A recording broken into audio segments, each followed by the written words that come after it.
We'll guide you through how to manage your Gmail account effectively using the latest features. If you find this helpful, consider subscribing and liking the video. First, open your web browser and go to the Gmail website. Once you're logged in, you'll see your inbox. To manage your account settings, click on the gear icon in the upper right corner to open the settings menu. Here, you'll find several tabs. Start with the General tab, where you can adjust basic settings like your default reply behavior, text style, and signature. Scroll down to customize how emails are viewed and ensure you set your desired language and time zone. Next, navigate to the Labels tab if you want to create and organize labels for better email categorization. Simply click Create New Label, type in a name, and save. This helps in keeping your inbox neat and focused. For managing your filters and blocked addresses, go to the Filters and Blocked Addresses tab.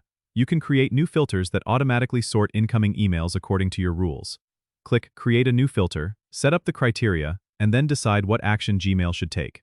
Moving on, check the Forwarding and POP/IMAP tab to set up email forwarding, or to configure your email client to download Gmail messages. This is particularly useful if you like accessing your emails offline. Don't forget to review the Accounts and Import tab where you can change your account password and manage other email accounts linked to your Gmail.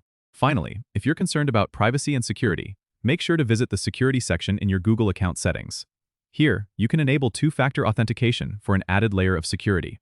Don't forget to subscribe and comment if this helped you out.